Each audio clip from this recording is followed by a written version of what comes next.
matriz mitocondrial. ¿Sí? Eso es natural, no esperar. ¿Por qué? Porque es en la matriz mitocondrial donde ocurre el ciclo de Krebs, la oxidación de ácidos grasos que produce el NADH, que alimenta a este complejo. Entonces, el sitio del complejo o el grupo prostético que va a tomar los electrones del NADH, que es la vitamina B2, la riboflavina, que se le llama mononucleotidoflavina, ¿sí? Entonces está localizado también hacia la parte interna del citoplasma, ¿no? Citoplasma, para que el NADH le pueda transferir un par de electrones.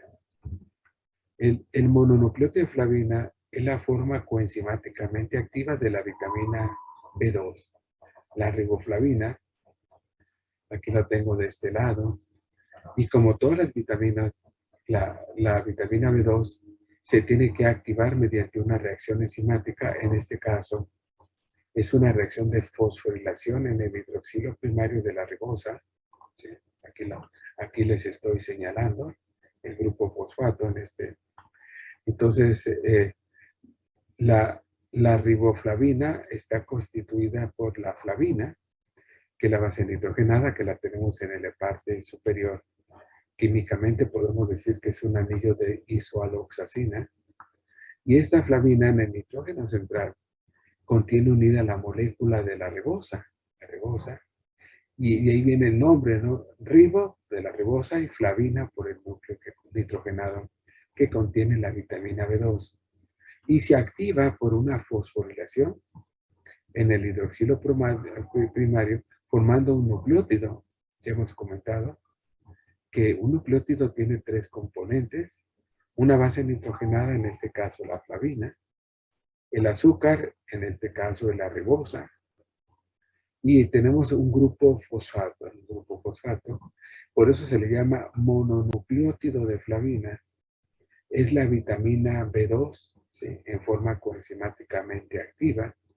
Si yo a este mononucleótido de flavina le pego el AMP, entonces le pongo otro fosfato, la ribosa y la adenina, sería el AMP, se lo pego aquí al fosfato que está en la parte inferior.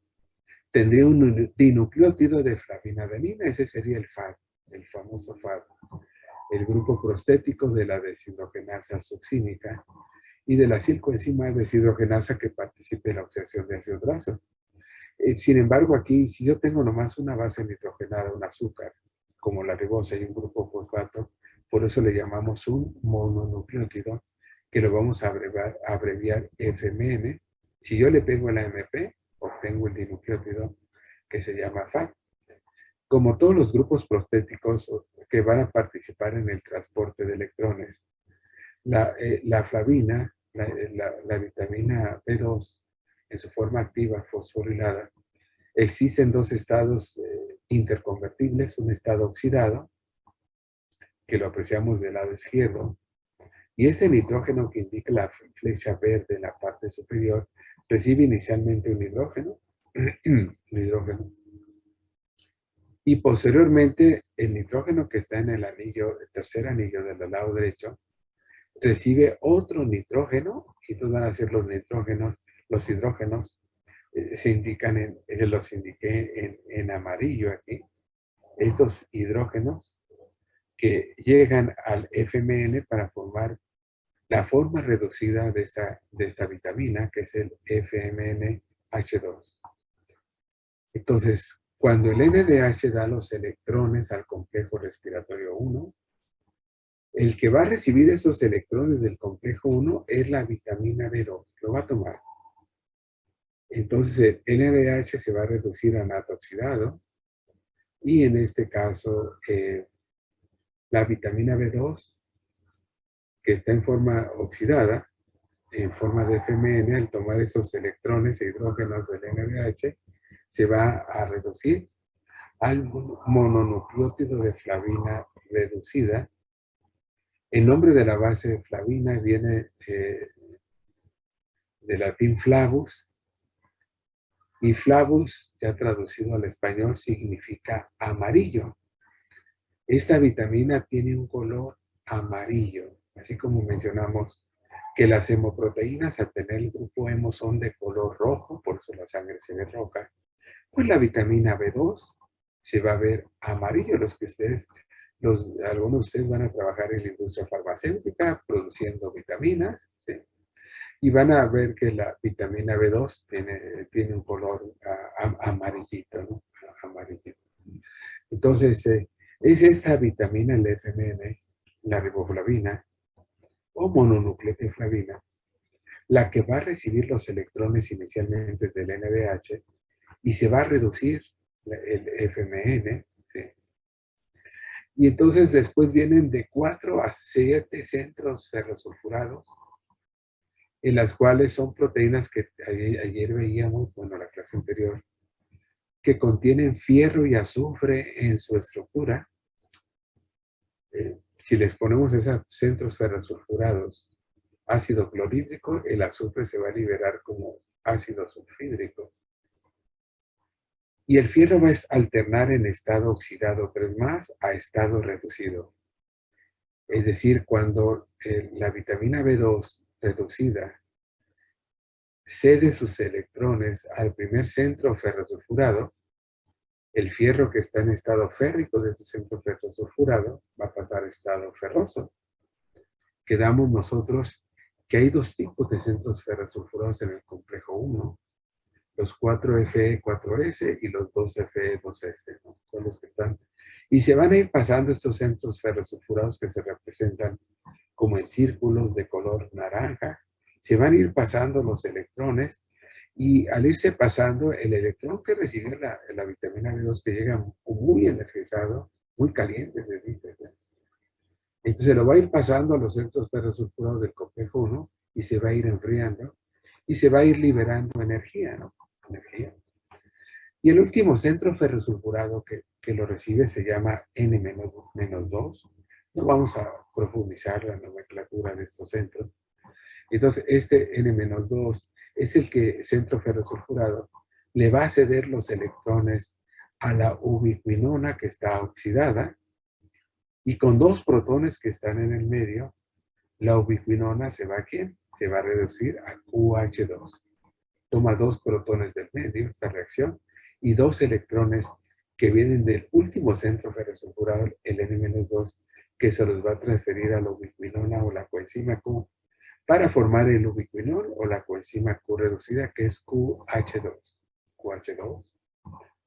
Esta ubiquinol reducido va a viajar, es liposoluble a través de la membrana mitocondrial interna y va a llevar esos electrones hasta el complejo respiratorio 3. El tránsito de los electrones o el flujo de los electrones a través del complejo respiratorio 1 se va a asociar a catalizar la translocación de protones o enviar los protones hacia el espacio intermembranal. Paralelamente a que la coenzima Q se reduce para formar ubiquinol, se van a bombear protones a través del complejo respiratorio 1 hacia el espacio intermembranal, lo que va a hacer que el potencial de membrana del lado que ve hacia el espacio intermembranal de la membrana interna sea positivo y el interior sea un potencial negativo. Se va a generar un potencial de membrana, un gradiente de pH, que va a utilizar el complejo 5 para llevar a cabo la síntesis de ATP. Entonces, aquí está una forma en la cual se organizan estas 42 unidades del complejo respiratorio 1 y la flecha azul indica, en este caso, la secuencia o el flujo, el caminito que siguen los electrones a través del complejo, respiratorio 1. Entonces, el primer paso en la cadena respiratoria es que el NADH ceda los electrones al complejo 1, a la vitamina B2, al FMN, luego a los centros ferrosulfurados, y estos electrones van a viajar hacia el ubiquinol o coenzima Q. El transporte de electrones a través del complejo 1 va paralelamente a estar asociado a una translocación o movimiento de protones hacia el denominado espacio intermembranal, lo que va a generar un gradiente pH, un potencial de membrana. Pues una vez que el electrón llega a la ubiquinona, ¿sí? La ubiquinona, porque va a pasar aquí, es la ubiquinona, que es una molécula que tiene una cadena isoprenoide, mencionábamos ayer, de 50 carbonos en los mamíferos y de 40 en las bacterias, se va a solubilizar en la bicapa lipídica y va a transferir esos electrones hacia el denominado complejo respiratorio 3. Aquí les traje un dibujo. En ese dibujo se señala el complejo 1 como el electrón de los NADH, las flechas azules, fluye hacia el FMN, que es la vitamina B2 en su forma activa, la riboflavina. Luego pasa a través de diversos centros ferrosulfurados, son de 4 a 7. Y luego pasa a la ubiquinona o coenzima Q, que se va a disolver en la bicapa lipídica, porque es un hidrocarburo, son 50 carbonos su cadena isoprenoide, lo hace muy liposoluble, y va a llevar electrones hacia el complejo 3. La coenzima Q también recibe electrones del complejo respiratorio 2, de 2. Entonces, en este complejo respiratorio 2 hemos mencionado, está la enzima que vamos a estudiar aquí en el laboratorio cuando vengan a prácticas, que es la deshidrogenasa succínica, que oxida el succinato al fumarato, es una reacción del ciclo de Krebs. Después este fumarato se le encuentra la fumarasa, lo hidrata para formar malato. Y luego la deshidrogenasa málica oxida el alcohol del malato para formar el oxalacetato, con la cual se inicia el ciclo, pero eso va a ocurrir ya en forma soluble. En la membrana nada más encontramos esta enzima que usa el FAT como grupo prostético, que damos cuando un alcano pasa a un alqueno, 95% de las veces. La deshidrogenasa que participa va a usar FAT como grupo prostético, como cofactor. Tiene centros ferrosulfurados, este complejo respiratorio 2, 2Fe2S, 4Fe4S. Y luego va a transferir los electrones a la coenzima Q. Entonces, esta coenzima Q recibe electrones que vienen desde el NADH y que fluyen por el complejo 1 y recibe electrones que vienen desde el succinato y que fluyen a través del complejo 2. Adicionalmente, en un par de semanas vamos a estar oxidando, espero, ¿sí? Espero porque vienen muchas suspensiones que no voy a considerar. La oxidación de los ácidos grasos que ocurre aquí en la matriz mitocondrial, ¿sí? En la matriz mitocondrial. Entonces, hay una enzima que participa en la oxidación de ácidos grasos que se llama acilcoenzima deshidrogenasa, que usa FAT como grupo prostético. Y pasa la cadena hidrocarbonada, que es alcano del grupo acilo, unido a la coenzima A, forma un alqueno, un enoil coenzima A, y en la reacción cuando el alcano, el grupo acilo pasa a enoil, a un alqueno, pasa lo mismo que de succinato a fumarato. El FAT se va a reducir. Y este FAT canaliza sus electrones a través de estas flavoproteínas hacia la coenzima Q. ¿Qué quiere decir esto? Que los electrones que provienen de la oxidación de ácidos grasos que ocurren en la matriz mitocondrial se alimentan a la cadena respiratoria a nivel de la coenzima Q. ¿Y qué pasa con en los electrones de la glicolisis del NADH? Habíamos mencionado que anaeróbicamente una manera de reoxidar el NADH a NAD oxidado es con la deshidrogenasa láctica. El NADH pasa a NAD oxidado en el paso final de la glicolisis y el grupo ceto de piruvato pasa a ser un alcohol, ¿no? Si pasamos de una acetona a un alcohol, ya sabemos la deshidrogenasa usar NADH. Como si pasamos de un alcano a un alqueno, la deshidrogenasa usa FAT. En este caso, la deshidrogenasa láctica en la glicolisis oxida anaeróbicamente el NADH. Y ese NAD oxidado que se produce en condiciones anaeróbicas, la utiliza la glicerilo 3-fosfato deshidrogenasa para oxidar el glicerilo 3-fosfato a 1,3-difosfoglicerato. Sin embargo, aeróbicamente, cuando la célula dispone de suficiente oxígeno, es decir, el oxígeno que nosotros respiramos, logra llegar a las mitocondrias, hay la posibilidad de ese NADH oxidarlo aeróbicamente, meter esos electrones del NADH que se producen ahí en el citoplasma, meterlos a la cadena respiratoria para que sea el oxígeno el que los oxide al NADH. Y una manera de hacerlo es usando transportadores de ese NADH desde el citoplasma hacia la mitocondria, ¿no? Hacia la membrana mitocondrial interna. Estos transportadores, este mecanismo de transporte se llaman lanzaderas. Las lanzaderas del NADH. Una de ellas genera a partir del NADH el glicerol 3-fosfato. Y ese glicerol 3-fosfato, con la glicerol 3-fosfato deshidrogenasa, que es una enzima que usa FAT como grupo prostético, y está en la membrana mitocondrial interna, viendo hacia el lado del espacio intermembranal. Entonces, el FAT se va a reducir y este FAT va a alimentar los electrones a la coenzima Q. Entonces, la coenzima Q recibe electrones de todos lados. Bien, electrones que vienen de la glicolisis, ¿sí? Usando la lanzadera de la glicerol 3-fosfato deshidrogenasa. Electrones que vienen del complejo 1 y 2 respiratorio, del NADH, del FAT reducido, del ciclo de Krebs, o electrones que vienen de la oxidación de los ácidos grasos.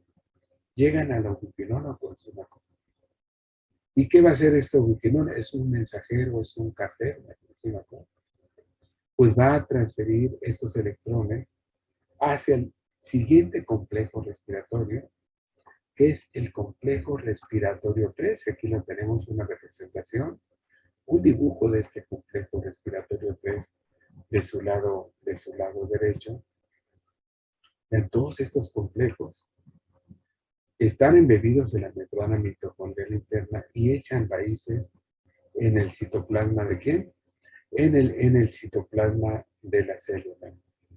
Aquí en el complejo 3, mencionábamos en la clase anterior, contiene dos tipos de citocromos B, el B562 y el B566. Ayer mencionábamos que cuando un citocromo se reduce, cuando el citocromo B o el C se reduce, presentan tres máximos de absorbancia en la región visible. La banda gamma o sol, que está cercana a 400 nanómetros, la beta, que está en 520, y la alfa, que está en 560 nanómetros. Luego algunos citocromos se caracterizan espectrofotométricamente, y este par de citocromos B que les mencioné que están en el complejo 3, el B562 quiere decir que a 562 nanómetros va a aparecer la banda alfa cuando el citocromo esté reducido. Y el B566 quiere decir que a 566 nanómetros va a aparecer la banda de absorción alfa cuando ese citocromo B se encuentre reducido. Tenemos también los citocromos C1 en el complejo 3. Por eso se le llama luego complejo BC1, por la presencia de citocromos B y citocromos C1. Y hay un centro ferrosulfurado de RISC, que se escribe RISC, 2F2S, que participa también ahí en el transporte de electrones. ¿Cuál va a ser esa función enzimática del complejo respiratorio 3? Pues este complejo respiratorio 3 lo que va a hacer es tomar los electrones que vienen del complejo 1, 2 o de la oxidación de esos brazos de la glicolisis, que los trae la ubiquinona reducida QH2, aquí se representa el ubiquinol. Y esos electrones van a a circular a través del complejo respiratorio 3. Y la función, una de las funciones enzimáticas de este complejo es transferir esos electrones al citocromo C. El citocromo C es una proteína hidrofílica que se encuentra, se encuentra en la membrana, viendo en el espacio intermembranal, ¿sí? El citocromo, en este caso, el citocromo C. Aquí vemos cuando el electrón sale del complejo a través del citocromo C.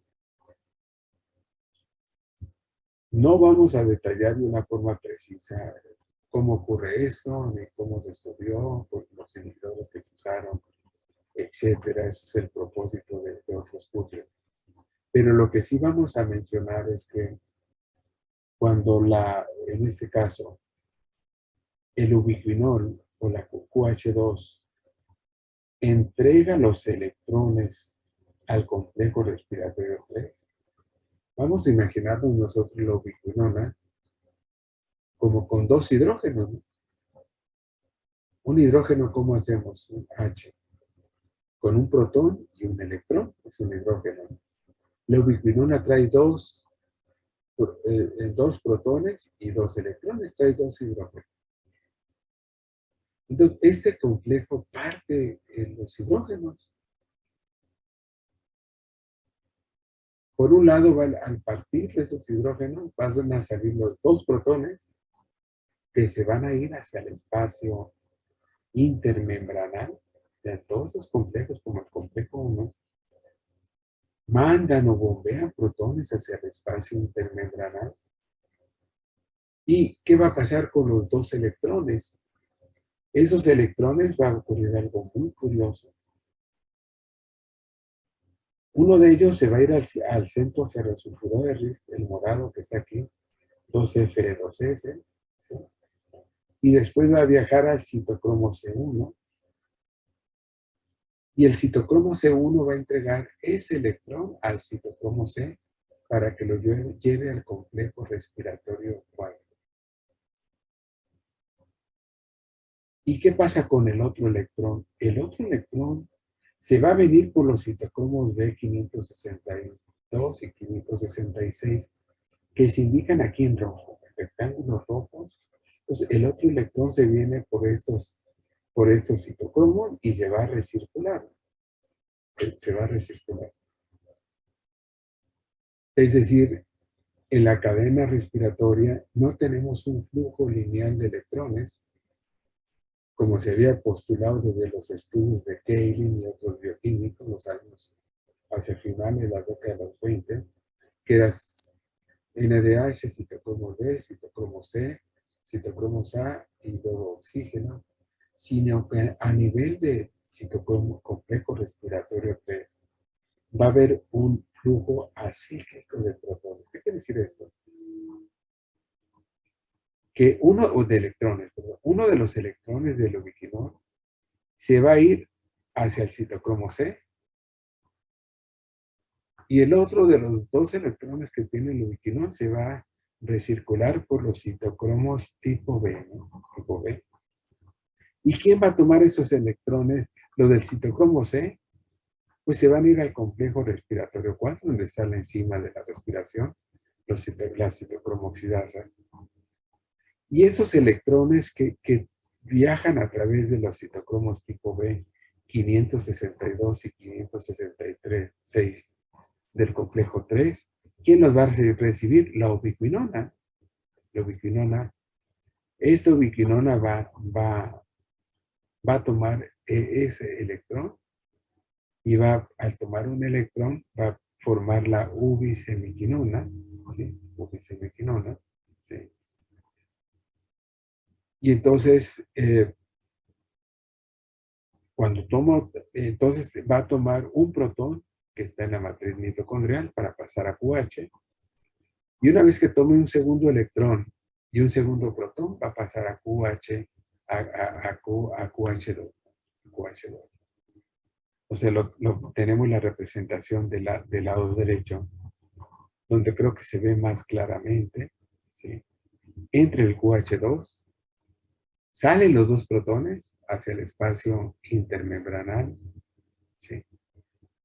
Y un electrón se va hacia el citocromo C y otro se va a recircular a través de los citocromos tipo B a la ubicemiquinona. Esta ubicemiquinona viene del complejo 1, que le quitó un electrón, o del complejo 2, que le quitó un electrón. Y el otro electrón lo va a tomar de los citocromos tipo B, de los citocromos tipo B, ¿sí? Y va a tomar dos protones, como aquí se indica, de la matriz mitocondrial para formar QH2, para formar QH2. Entonces, ¿cómo podemos ver? Entonces, si vienen dos electrones, un electrón se va hacia el citocromo C y otro se recircula. Pero al recircularse ese electrón a través de los citocromos tipo B, como reacciona con la ubicemiquinona, podemos formar el QH2. Es decir, recirculando un electrón a través del complejo 3, podemos bombear dos cargas positivas o dos protones hacia el espacio intermembranal. El flujo acíclico de protones, que es un poco complicado de entender, permite, al hacer balances de carga, que si recircula un electrón, se pueden bombear dos protones, dos cargas positivas al espacio intermembranal. Y eso maximiza el bombeo de protones, que era la otra actividad enzimática de este complejo respiratorio 3. La localización de los grupos prostéticos, de los transportadores de electrones, pues corresponde, ¿no? La localización anisotrópica del centro ferrosulfuro RIS del citocromo C1, pues corresponde, pues están hacia afuera, ¿no? Hacia afuera de la membrana mitocondrial interna. ¿Por qué? Porque el citocromo C está aquí afuera, ¿no? En el espacio intermembranal, y así más fácilmente puede tomar los electrones del hemo C1, pasan al hemo del citocromo C. Si este citocromo C1 estuviera escondido, no había forma. Si el citocromo C está afuera, no había forma de transferirse, a que la transferencia de electrones ocurriera. Entonces, por eso se dice en bioquímica que la naturaleza es sabia, ¿no? Hay cierto orden, cierta entropía en los procesos biológicos, y en este caso en el transporte de electrones, pues que permite que el flujo de electrones pues se realice de una manera adecuada. Entonces, de acuerdo a esto, entonces, los electrones van a pasar del complejo respiratorio 3 al complejo respiratorio 4, donde se encuentran los citocromos tipo A. Complejo 4, aquí se los presento en la parte inferior. Este complejo respiratorio 4, ese complejo, ¿sí?, contiene los citocromos tipo A, el A1 y el A3. Adicionalmente, ¿sí?, va a contener este complejo núcleos de cobre, los núcleos de cobre, el núcleo de cobre A y el núcleo de cobre, en este caso, el núcleo de cobre B. Entonces, estos eh,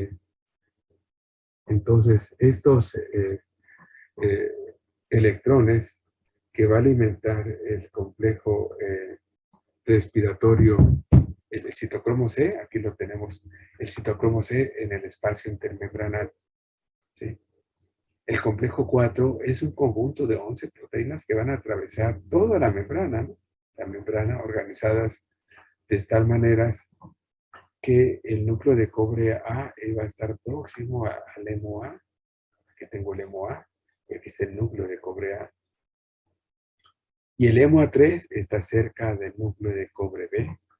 Son dos metales de transición que participan en la actividad enzimática de este complejo, el fierro y el cobre. Son dos metales de transición. Ahorita vamos a ver por qué. Y es el hemo del A3 que tiene la sexta posición de coordinación libre que puede recibir el oxígeno. Es el único citocromo que enlaza el oxígeno en la cadena respiratoria, el hemo A3. Todos los demás citocromos, el B562, 566, el citocromo C1, el citocromo C y el citocromo A1 tienen las 6 posiciones de coordinación del fierro ocupadas.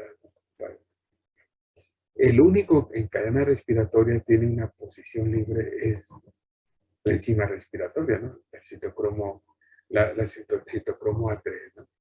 Y puede enlazar el oxígeno. Y entonces cuando los electrones fluyen del citocromo C para formar dos moléculas de agua y usando una molécula de oxígeno, pues vamos a requerir nosotros, pues en este caso, 4 electrones. Vamos a requerir nosotros 4 electrones que los va a transferir el citocromo C, ¿sí? Inicialmente siguiendo la flecha azul que nos indica el flujo de electrones.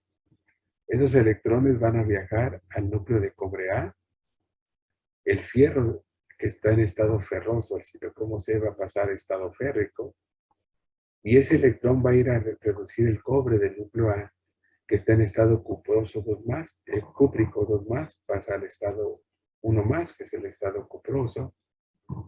El núcleo de cobre A se lo va a pasar al fierro del grupo hemo A, ahora es el fierro el que se va a reducir. Y luego va a pasar al núcleo de cobre y luego al hemo A3, para después el hemo A3 se los va a transferir al oxígeno para formar, en este caso, agua.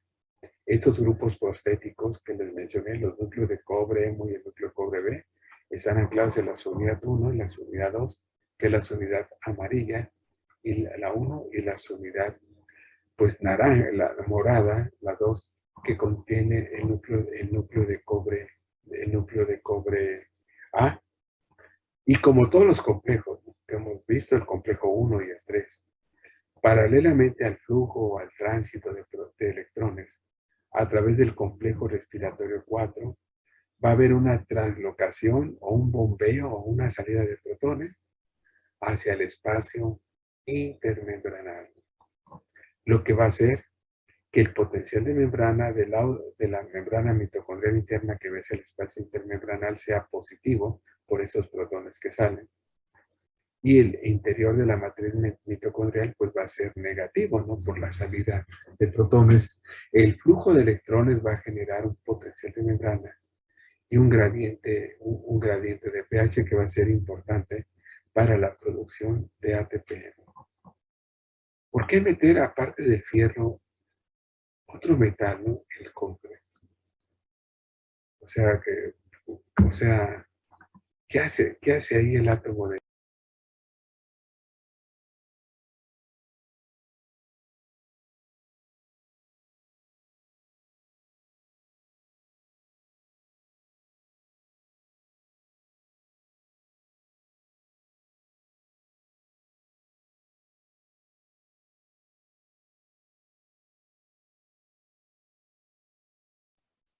Profesor, Profe, silenciado.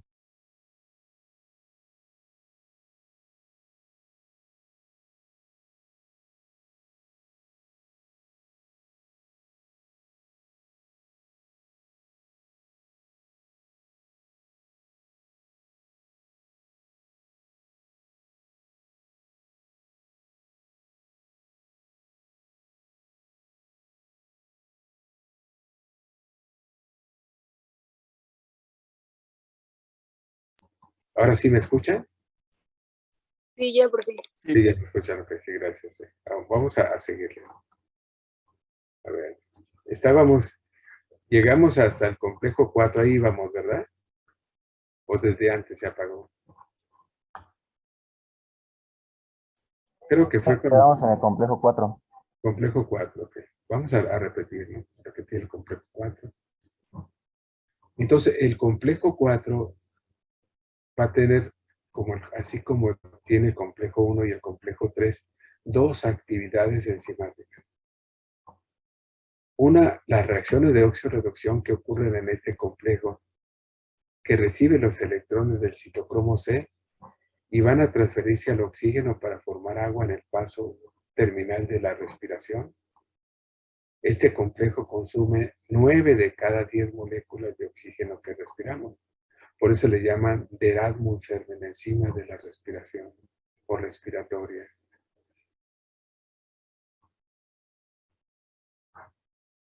Si nosotros vamos a reducir una molécula de oxígeno o dos para formar 2 moléculas de agua, pues vamos a requerir 4 protones y 4 electrones. ¿Quién va a traer en ese caso los electrones? Ya sabemos que el citocromo C es el citocromo que va a alimentar la cadena respiratoria, el complejo 4 de los electrones. Como cada citocromo C se satura con un electrón, entonces requiero yo 4 electrones, 4 citocromos C reducidos.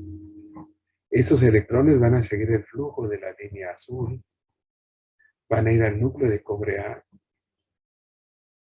después que está en la unidad 2 del complejo. Después van a pasar al hemo A, que está en la unidad amarilla, la 1. Del hemo A van a saltar al núcleo de cobre B, que está en la unidad 1. Del núcleo de cobre B van a saltar al hemo A3. Y el único citocromo que une oxígeno es el hemo A3, porque es el que tiene la 6ª posición libre, ¿no? Libre. Todos los demás citocromos no pueden enlazar oxígeno porque las 6 posiciones de coordinación del fierro están ocupadas.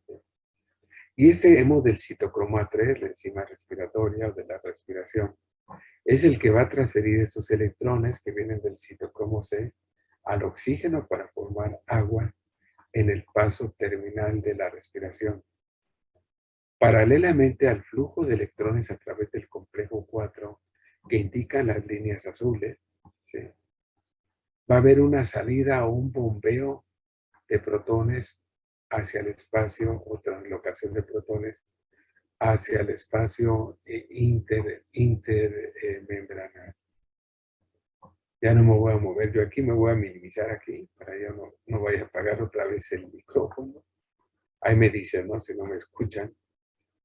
La reducción del oxígeno es un poquito compleja, pero si nosotros nos la imaginamos, esta reducción del oxígeno, pues va a ir a través de esa reducción del oxígeno. Empezamos, el oxígeno tiene un estado de oxidación 0. Para llegar al agua tiene que llegar al estado de oxidación de -2, ¿sí? Para formar el H2O, el agua. Entonces, como intermediario en la reacción de catálisis, vamos a tener el oxígeno con un estado de oxidación de -1, ¿no? Es el estado de peróxido. Y antes del peróxido tendremos el oxígeno con un electrón. Ese radical en la cual se tiene el oxígeno con un electrón se llama el radical libre superóxido. Ese radical libre superóxido es un radical libre altamente reactivo. Acuérdense, como estos complejos están ahí en la membrana,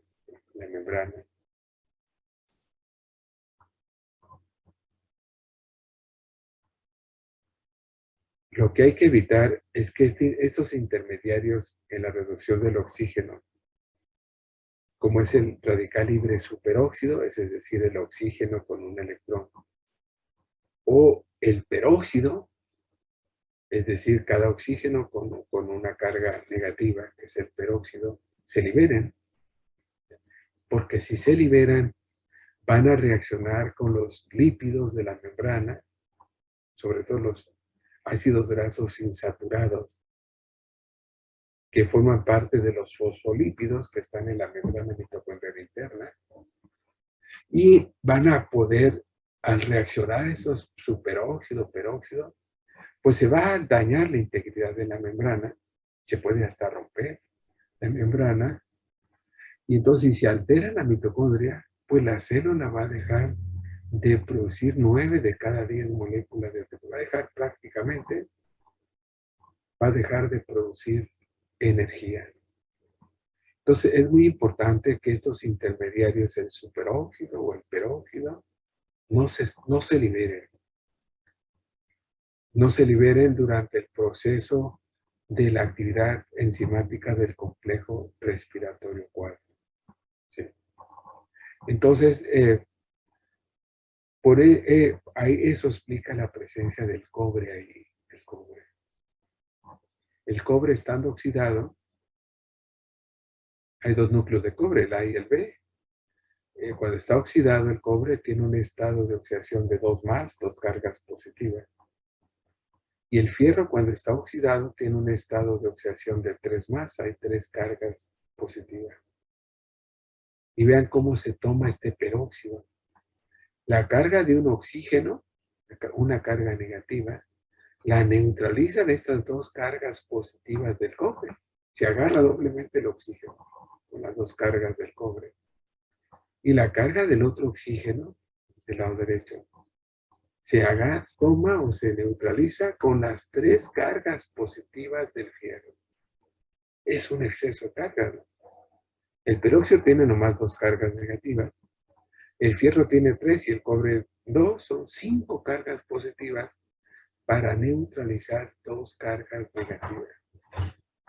Es la abundancia, ¿no?, que hay en la actividad catalítica de este complejo de cargas positivas.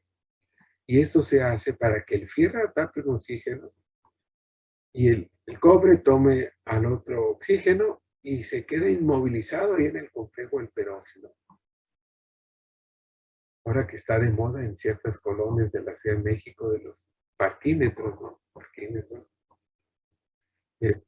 Pues ya ven, si ustedes no pagan el parquímetro, que es del horario, no sé si es de las 8 a las 8 de la mañana, 8 de la noche, con excepción de los días festivos o fines de semana, pues llegan los agentes de tránsito y les ponen como un candado, ¿no?, en una llanta. Si quisiéramos simular la actividad de este complejo, es como si llegaran los agentes y no le pusieran nomás un candado a una llanta, sino le pusieran a las 2 llantas delanteras su candado y a las 2 llantas traseras su candado y le pusieran una cadena a su carro y la amarraran ahí a un árbol para que no se moviera. Así, me esperan un momento.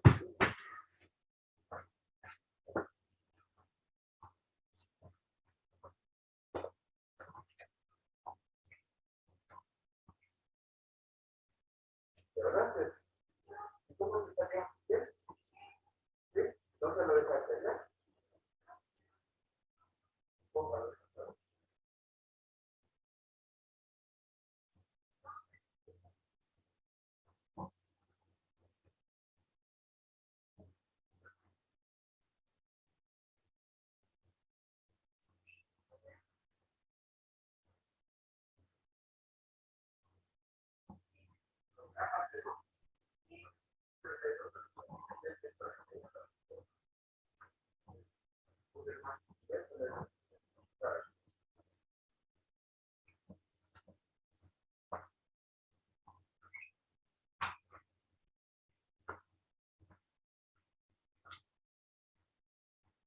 Entonces, con 4 candados, uno en cada llanta y amarrado con una cadena en el carro, pues ¿cómo lo une? Pues solamente Superman, como dicen, lo movería, ¿no? No hay forma de moverlo. Así pasa con el peróxido, ¿no? Peróxido. 3 cargas positivas del fierro, 2 cargas positivas del cobre, mantienen esas 2 cargas negativas muy agarrado al peróxido. Es un exceso de cargas positivas, pero así se garantiza que el peróxido no se libere de la actividad del complejo 4, no destruya la membrana, la célula, no destruya la mitocondria.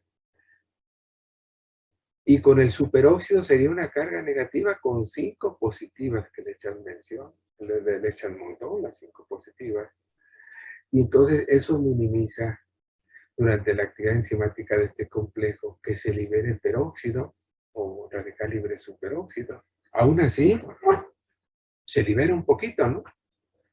Y el organismo por eso produce catalasa que descompone el peróxido de hidrógeno en agua y oxígeno y produce un poco de una enzima, una metaloenzima también, la superóxido dismutasa, que descompone el radical libre superóxido para que las membranas de la mitocondria no se dañen, no se dañen. Entonces, estos intermediarios en la reacción de reducción del oxígeno, de 0 a -1 y luego a -2, pues evolutivamente, pues la presencia de estos dos metales de transición, cobre y fierro, pues minimiza, ¿no?, la liberación de cada uno de estos intermediarios y pues se mantiene la integridad de la mitocondria. Aquí les puse un esquema de cómo ocurre la reducción, pero no vamos a detallar en este esquema, que lo podemos ver aquí de una forma sencilla, resumida, ¿no? Ese esquema de reducción del oxígeno. Entonces, el complejo respiratorio, este complejo respiratorio 3, 4, es el que contiene la enzima de la respiración, ¿no?, la enzima respiratoria, y va a ser el responsable, este complejo respiratorio 4, de tomar los electrones que vienen de los complejos 1, del complejo 3, y que los trae el citocromo C, y se los va a transferir al oxígeno para formar, en este caso, agua en el paso terminal de la respiración, ¿no? Entonces, los primeros 4 complejos respiratorios van a estar esos complejos especializados en el transporte de electrones, ¿no? Van a estar especializados en el transporte de electrones. Creo que así se ve mejor, ¿no? Complejo 1 y 3. Ahorita le bajo hacia el 4.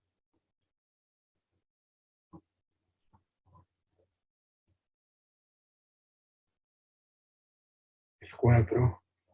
Y la reducción, en este caso, del oxígeno.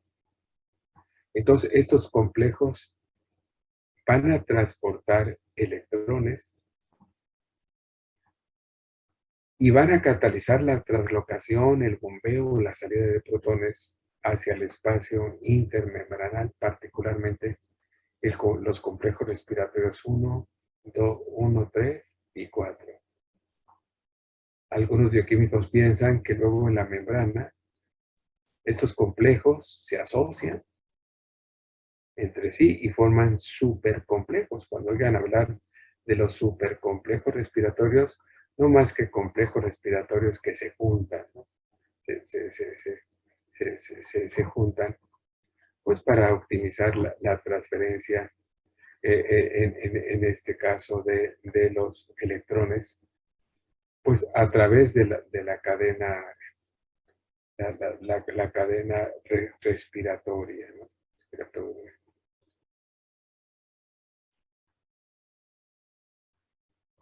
Profe, una pregunta. Sí. ¿Por qué en el complejo 3, me parece, si no estoy mal, la coenzima Q sale al espacio intermembranal? No sale, los que salen son los protones. A ver, ¿en cuál lo vio usted? Aquí, en este. Fíjese, los que salen ahí es esa. El que sale al espacio intermembranal, que es esto, son los protones, ¿no? Sí. A ver, Q trae los 2 hidrógenos, los vamos a considerar nosotros que son 2 electrones y 2 protones. Los 2 protones son los que van a salir aquí fuera, hacia el espacio intermembranal. Y un electrón se va a ir a través del centro ferrosulfuro, el morado, y el citocromo C1 al citocromo C, y el otro se va a recircular a través del citocromo B. Pero no es que la coenzima Q se salga porque es muy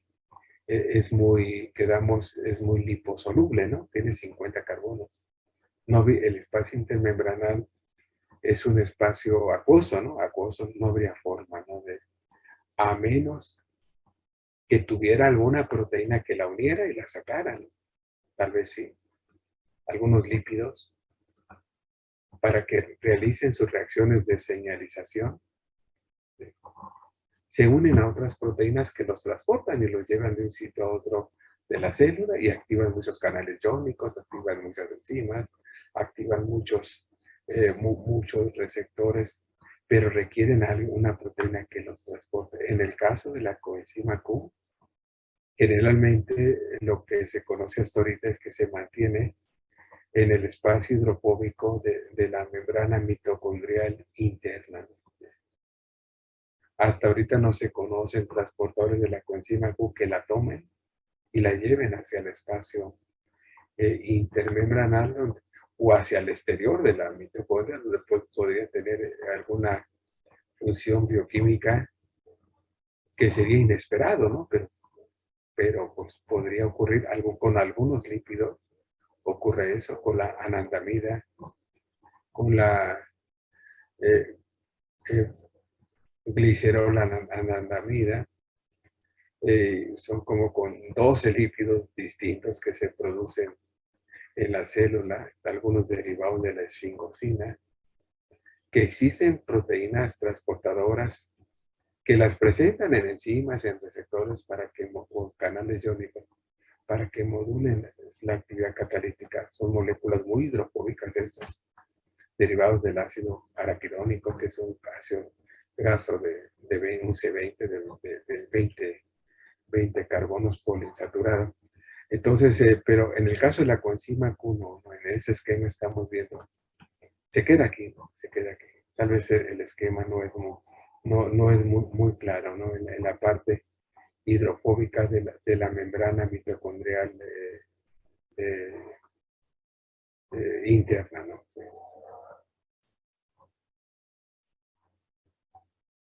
Gracias, profe. Sí. Muy bien. Déjenme ver, a ver. Ya hemos repasado del complejo respiratorio 3. En los complejos respiratorios, ahora nos falta pues otro complejo, el 5, ¿no? El 5, la ATP sintasa, ¿no? ¿Cómo es que las células hacen ATP? Es aquí la pregunta. ¿Quién lo va a hacer? Es decir, el complejo 5 de la respiración, la ATP sintasa. Si repasamos un poco lo que se ha mencionado ahorita en la clase, ¿sí? Aquí tendríamos otra representación de la cadena respiratoria. En la respiratoria tenemos el espacio intermembranal, la membrana mitocondrial interna, la matriz mitocondrial, y vemos que como el complejo 1, aparte de atravesar la membrana mitocondrial interna, como gran parte de este complejo 1 se mete, ¿no? En este caso, hacia la matriz mitocondrial. Ahí se genera el NADH que alimenta de electrones al complejo respiratorio 1.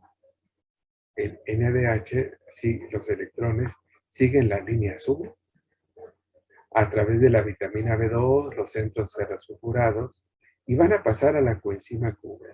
Aquí se señala en amarillo, ¿sí? Y paralelamente al flujo o al tránsito de electrones a través del complejo 1, hay una salida de protones hacia el espacio intermembranal. Ese es el complejo 2, que oxida el succinato a fumarato, es una reacción del ciclo de Krebs. Y los electrones del Fa reducido, que es el grupo prostético a la deshidrogenasa succínica, se alimentan al complejo 2 y van a viajar a la ubiquinona o coenzima Q, que los va a llevar al complejo respiratorio 3, que aquí lo tenemos nosotros, el complejo 3. Y esos electrones del complejo 3, siguiendo la cadena respiratoria, van a viajar al citocromo C, que es hidrofílico, sí, está disuelto en el medio acuoso del espacio intermembranal. Y el citocromo C, que está fuera de la membrana, lleva los electrones cuando está reducido y los deja en el complejo 4, el que tiene los de citocromo 1 a 3, y finalmente llegan esos electrones al oxígeno para formar algo. El tránsito o el flujo de los electrones en cadena respiratoria lo indica la línea morada. Y lo que quiero ahorita llamar la atención es que a través del complejo 1 salen protones. Bueno, a través del complejo 3 salen protones, que es la línea roja la que marca la salida. Y a través del complejo 4 también salen protones hacia el espacio intermembranal. Si nosotros visualizamos, bueno, aquí la cadena, bueno, ahorita les voy a hacer el comentario, espero no se me olvide. Muy bien, vamos a ver el complejo 5. Sí. No me voy a desviar a otro asunto ahorita. Complejo 5. Aquí tenemos un dibujo de la ATP sintasa, ¿no? El denominado complejo 5, o se le llama F1 ATPasa también. Y vemos que tiene 3 componentes. La porción que ve hacia la matriz mitocondrial, hacia el espacio hidrofílico, ¿sí? Donde se encuentran los sitios catalíticos para producir, en ese caso, para producir el ATP, ¿no? Para producir el ATP. Sí, entonces, estos sitios activos se encuentran presentes en las unidades beta de la porción F1 de la ATP sintasa. Hay 3 unidades beta.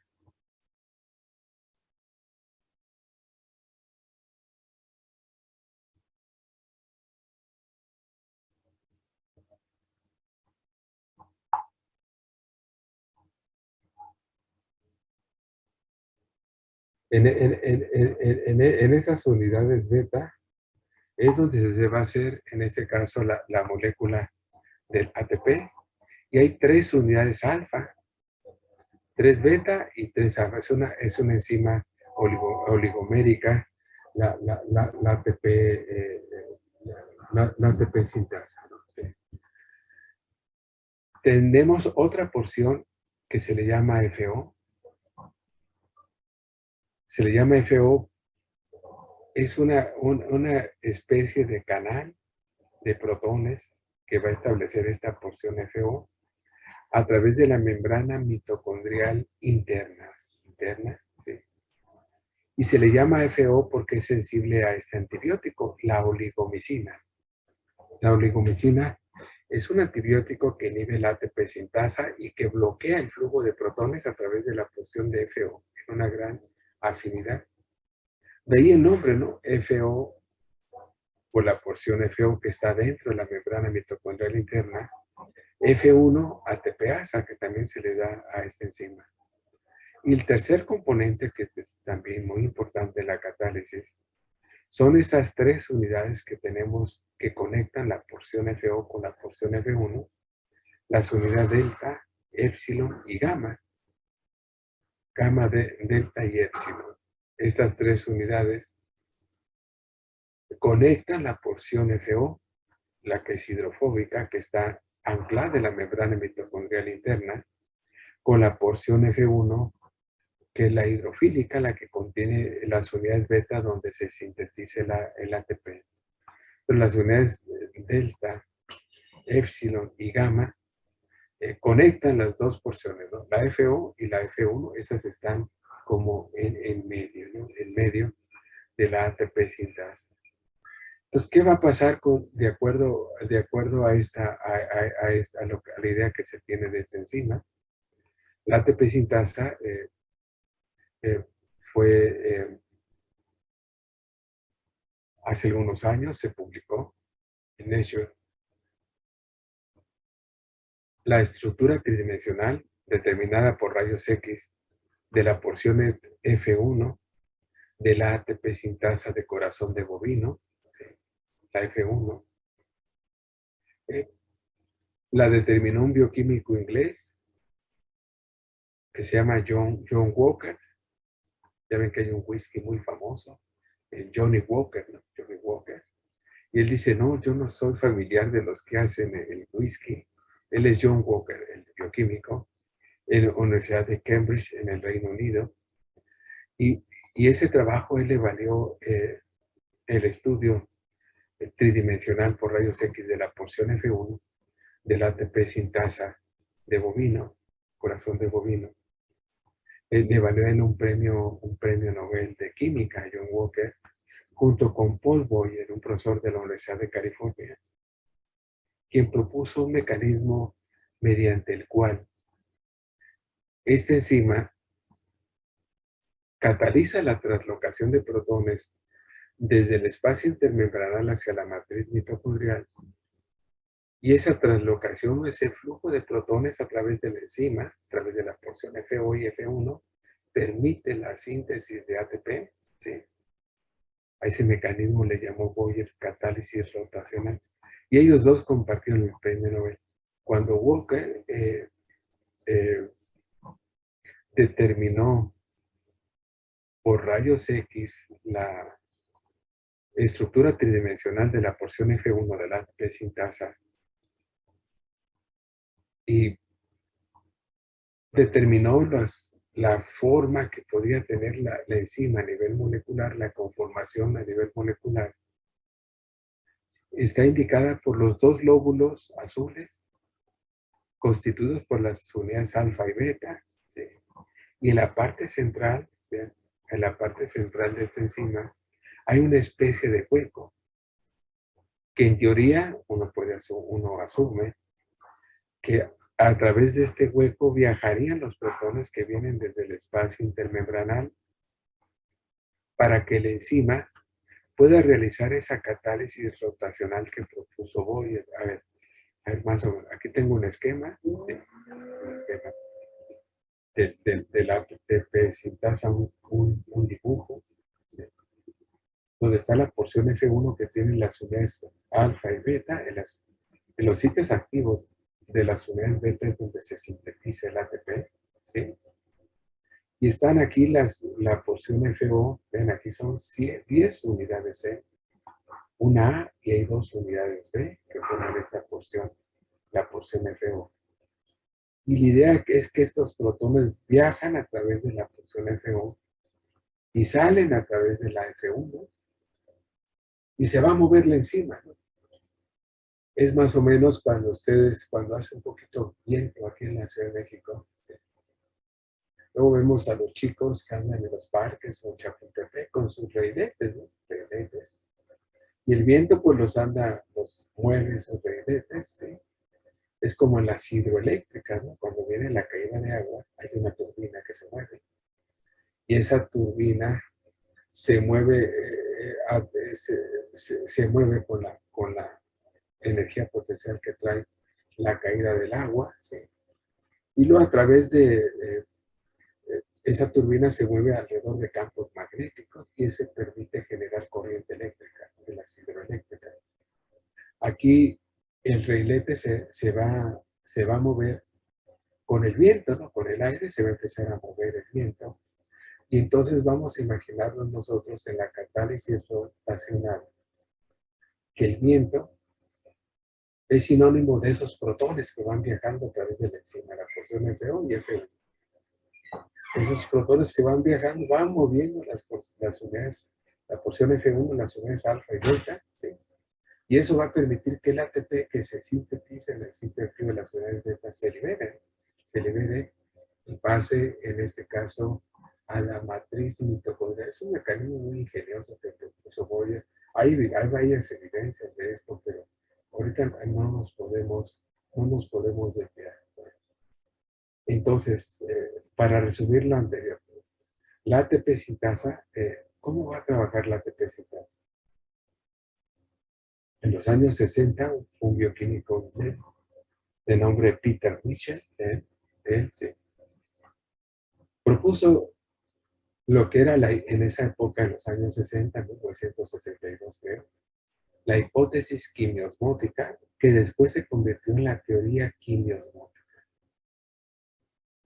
¿Qué nos dice Michel? Él se fijó en estos protones que salían, entonces se observaba él que cuando una mitocondria está, en este caso, respirando, ¿sí? Hay flujo de electrones del NaDH, del faro inducido hacia el oxígeno para formar agua. Eso era conocido. Pero al fluir, al trabajar la cadena respiratoria, había un gradiente de protones, ¿no? El espacio intermembranal que aquí lo tendríamos por esta salida de protones, pues es más ácido, ¿sí? Y como el protón tiene carga negativa, pues esta parte de la membrana se cargaba igual que el protón positivamente. Y como de la matriz mitocondrial están saliendo protones hacia el exterior, pues naturalmente si sacamos cargas positivas de la matriz mitocondrial, el lado de la membrana mitocondrial interna que ve hacia la matriz mitocondrial se va a cargar negativamente. ¿Qué quiere decir eso entonces? Que cuando fluyen los electrones en la cadena respiratoria, pues se va a generar un gradiente de pH y un potencial de membrana. Y este gradiente de pH y este potencial de membrana, de acuerdo a la teoría quimiosmótica, van a permitir que la síntesis de ATP se realice. Cuando Mitchell propuso esto en los años 60, ¿sí? No había una idea clara, ¿no?, cómo estaban integrados los complejos respiratorios de la membrana mitocondrial interna. Apenas estaba estudiando la localización de los complejos respiratorios en la membrana. Entonces,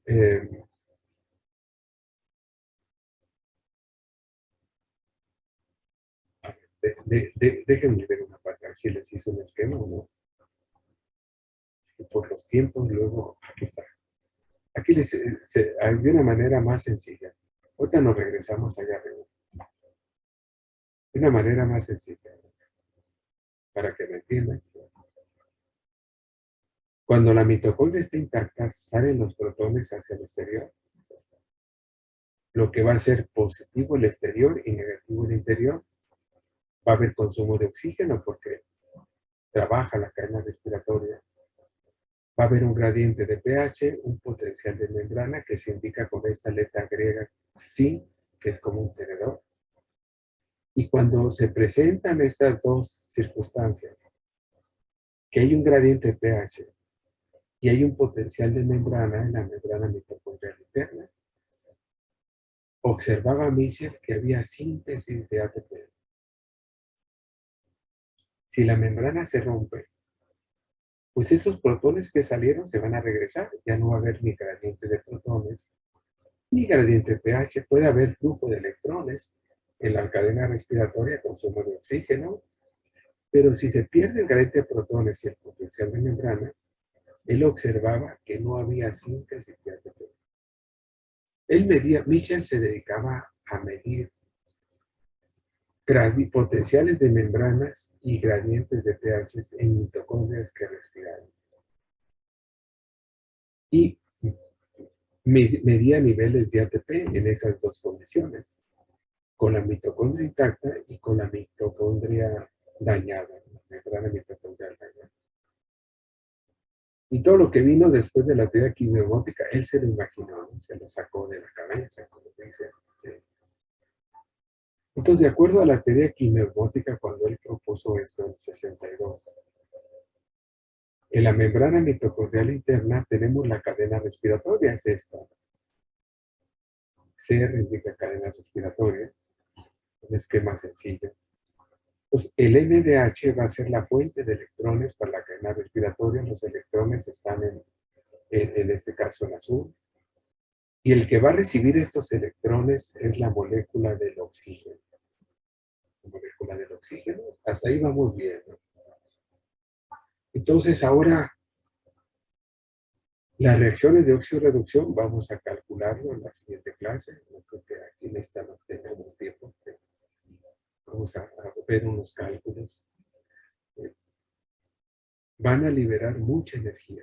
Van a liberar mucha energía. Entonces, ¿dónde queda toda esa energía que se libera en el flujo de los electrones a través del complejo 1, del complejo 2, 3, 4? ¿Dónde quedó la energía? Entonces, la propuesta de la teoría quimiosmótica es que esa energía que se libera en las reacciones de óxido-reducción en la cadena se utiliza para bombear protones hacia el espacio intermembranal. ¿Por qué voy a requerir energía para que los protones viajen del complejo 1, 3 y 4 hacia afuera?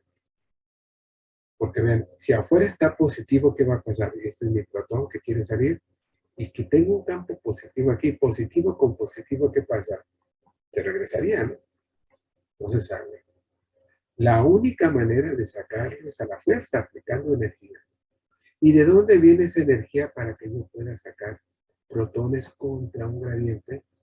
Pues es la energía que se libera en la cadena respiratoria, ¿no? Cuando el electrón va fluyendo a través de los complejos respiratorios, eso va a liberar mucha energía. Lo vamos a calcular con números en la siguiente clase, ¿sí?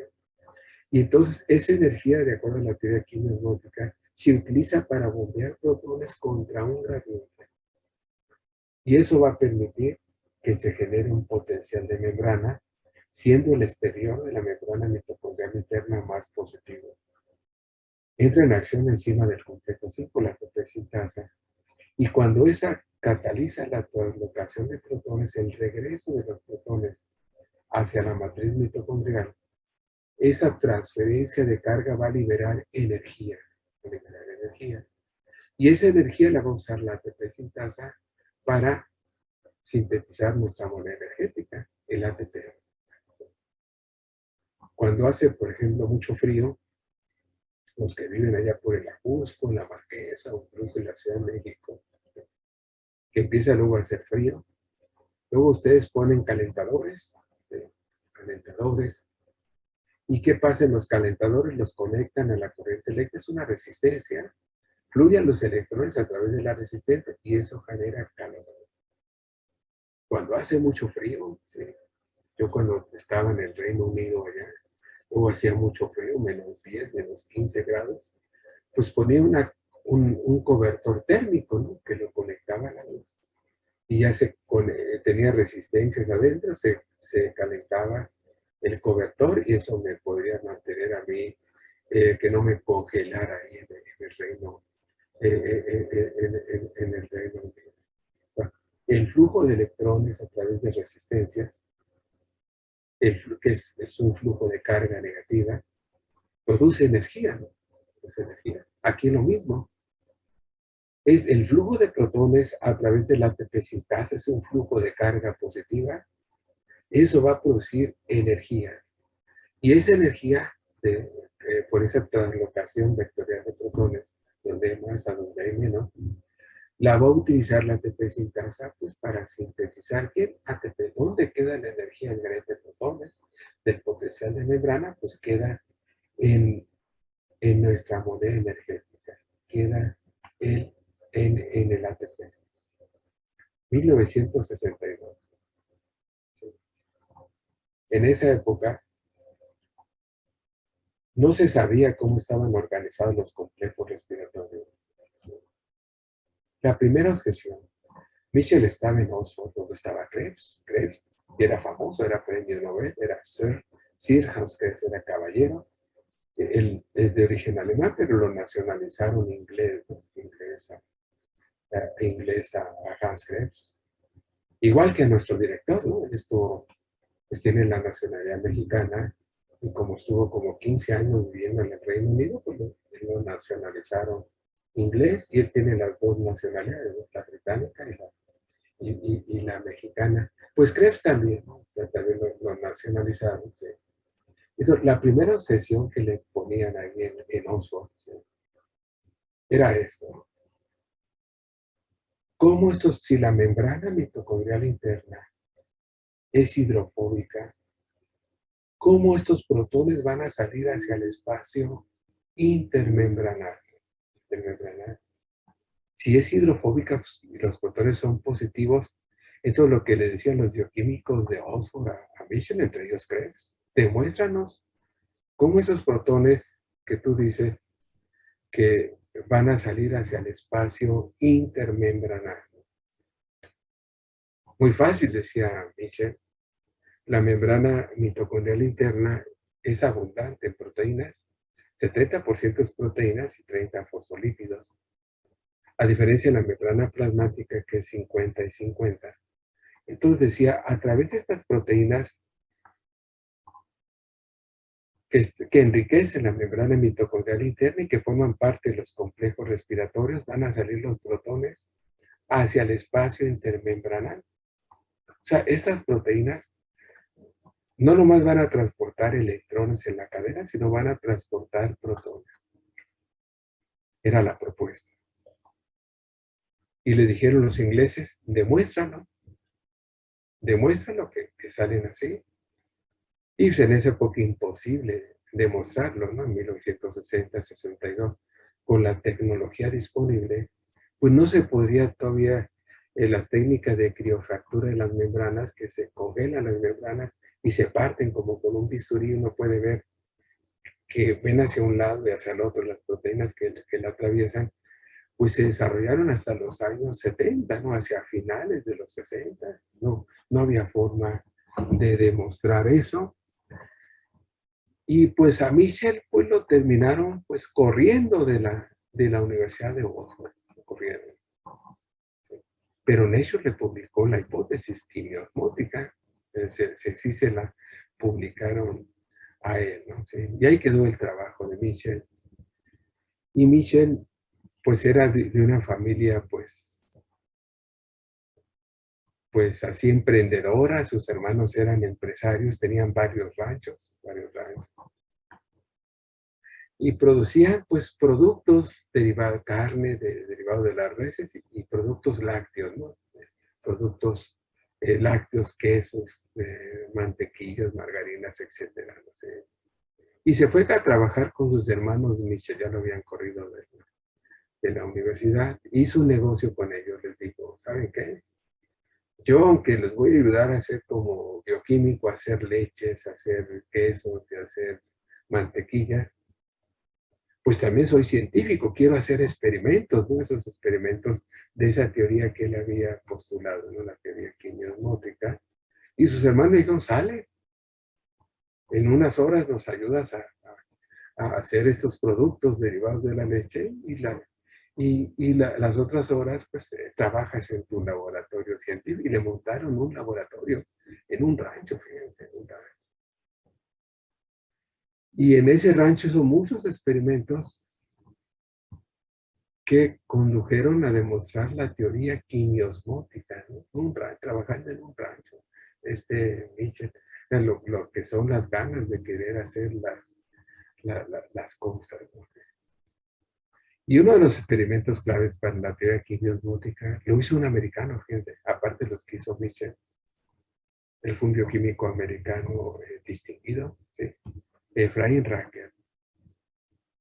¿Sí? Él se dedicaba a aislar los complejos respiratorios de mitocondrias de corazón de bovino, ¿sí? Los complejos respiratorios. Y uno de los complejos que a Racker le interesaba trabajar era la ATP sintasa, la enzima que cataliza la síntesis de ATP, el complejo 5. Lo había aislado de mitocondrias de corazón de bovino, Racker. Estamos ya en la década de los 70, aquí estamos en 1972. Un trabajo que salió en Journal Biological Chemistry que se los voy a platicar hace 50 años.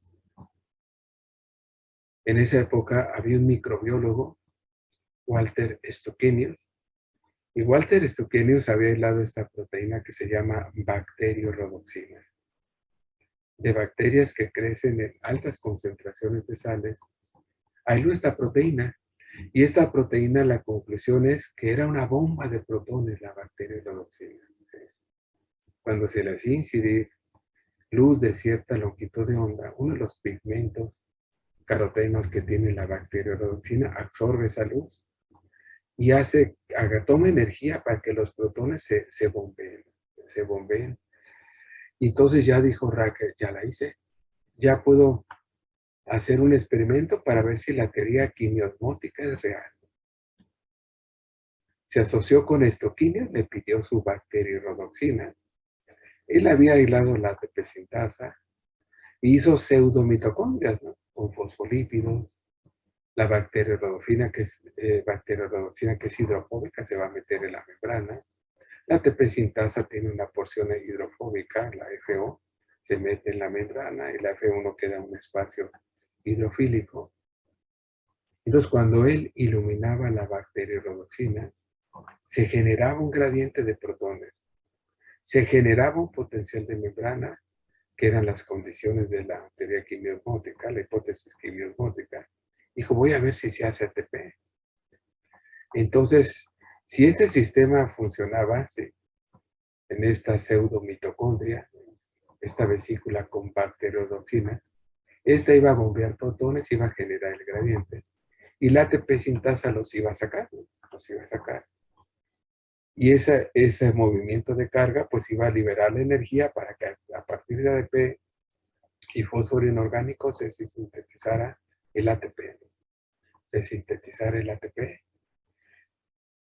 Como esos son experimentos que se llaman de reconstitución, generalmente las actividades enzimáticas cuando uno hace ese tipo de experimentos son muy bajas.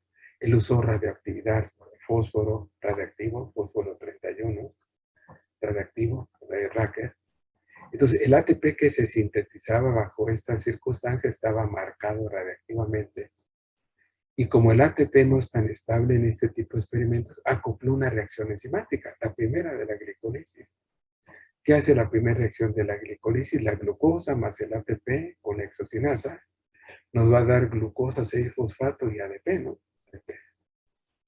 Entonces, si los protones cuando se movían por la ATP sintasa producían la síntesis de ATP, este fósforo marcado radiactivamente del ATP iba a quedar en la posición 6 de la glucosa 6-fosfato. Al analizar la glucosa 6-fosfato que se producía en el experimento, Racker encontró que esta glucosa 6-fosfato estaba marcada radiactivamente. Un experimento en Norteamérica, en Estados Unidos, y fueron unos experimentos importantes para apoyar en ese entonces la hipótesis quimiosmótica. Aquí tengo el libro de Racker y él dice en su autobiografía, el otro lo está boqueando. Yo hice este experimento para demostrarle este inglés que nos daba muchas lata en los congresos, que la teoría quimiosmótica no era válida, ¿no? Para darle la contra, y vean la ironía del destino, ¿no? Un experimento para darle la contra a alguien fue un experimento que le dio ¿quién? Que fue el que apoyó fuertemente esa hipótesis para convertirse en teoría. Después pues viene el orgullo bioquímico, ¿no? Le decían a Racker, tú bien dices, es una pseudomitocondria. Es una bomba de protones que existe en las bacterias y esta es una enzima de bovino en la naturaleza. Eso nunca lo vamos a tener. No es el mundo real. Por muy bonito que sea tu experimento, no sirve. Así es la ciencia, ¿no? Está sometido a críticas constantemente. Es una crítica válida eso. ¿Qué tuvo que hacer Racker? Pues ya hacer su experimento de reconstitución, ya no con la bacterirodoxina, sino incorporando a las membranas los complejos respiratorios 1, 2, 3 y 4 y el 5, que lo volvió el famoso. ¿Y cuál fue el resultado? Fue exactamente el mismo resultado.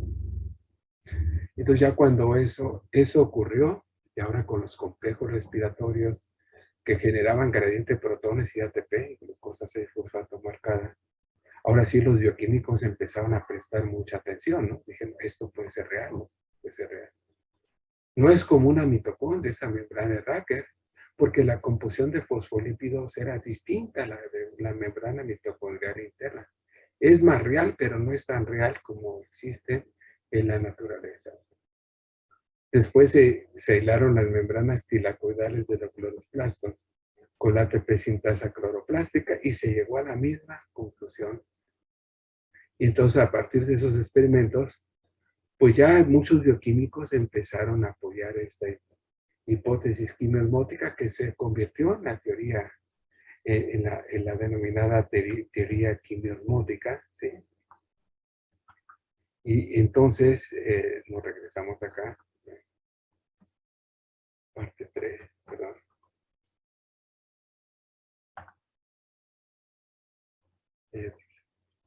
Aquí, abajo. ¿Sí? Entonces, Mitchell, que estaba en el rancho, pues estando trabajando en un rancho, le dieron su premio Nobel de Química, ¿no?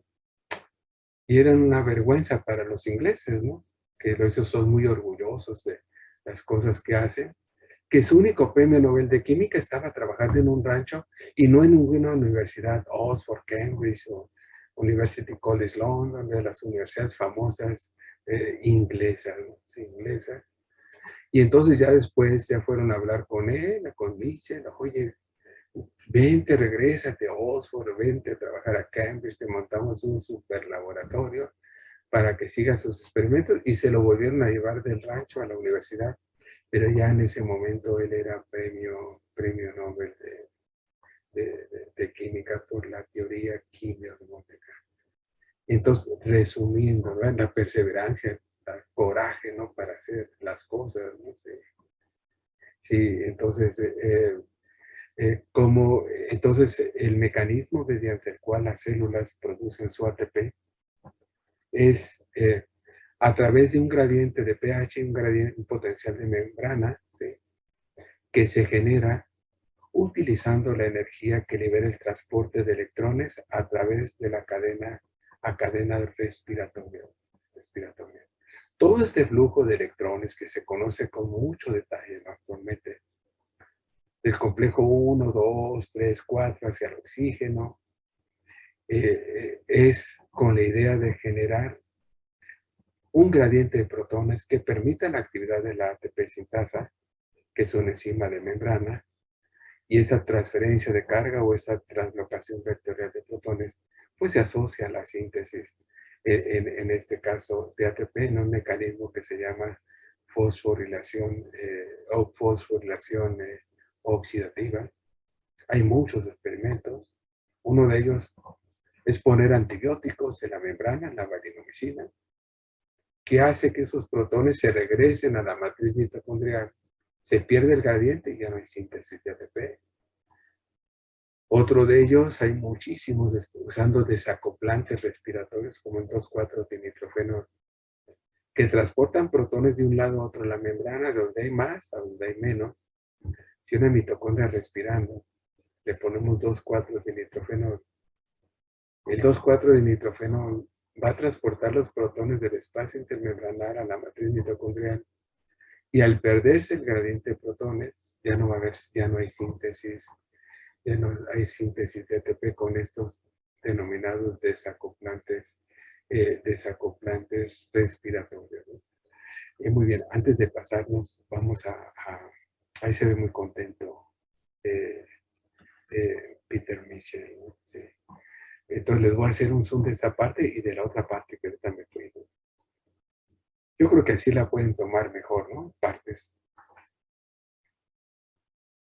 La ATP sintasa, el complejo 5, que lleva a cabo la catálisis, la síntesis de 9 de cada 10 moléculas de ATP que hace una célula, un mecanismo que se llama fosforilación oxidativa. Aquí está una fotografía del artículo de Nature, donde John Walker publicó la estructura de Bioseki de la porción F1 de la ATP sintasa, que favorece la catálisis rotacional de Paul Boyer. Aquí tenemos un dibujo de la enzima que indica el flujo de los protones, ¿no? A través, es como una especie de reilete, ¿no? Y los protones hacen la función del viento, ¿no? Cuando uno lleva reiletes y se pone uno a jugar. Y un resumen de la teoría quimiosmótica, que los complejos respiratorios no nomás transportan electrones, sino catalizan la translocación vectorial de protones. Hoy sabemos que el complejo 1, complejo 3 y complejo 4. Y esos protones que son los que regresan a la ATP sintasa, para hacer el ATP de acuerdo a la teoría quimiosmótica de Peter Michel. Y aquí tenemos a Efraín Racker, un bioquímico americano, que puso de moda los experimentos de reconstitución para hacer modelos bioquímicos sencillos y estudiar mecanismos, ¿no? Lo que hace uno a veces, ¿no? De modelos complejos tenemos que pasar luego a modelos más simples para poder entender, ¿no? Como entender diferentes mecanismos. Y la parte que les pasé ahorita de los esquemas, ¿no? Yo creo que aquí sí le puedo hacer un zoom. Sí. Que resume de una manera así muy sencilla, ¿no? Que resume lo que es la hipótesis o la denominada teoría quimiosmótica, ¿no? De la fosforilación oxidativa.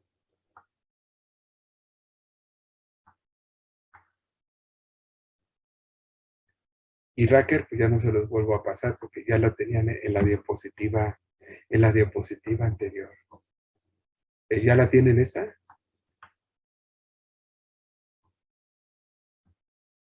¿Ya la tenemos? Sí. Sí la tenemos. Sí. Ok. ¿Sí estamos ahí o no estamos? Sí. Sí, profe, sí lo Sí tenemos. estamos. Ok, muy bien.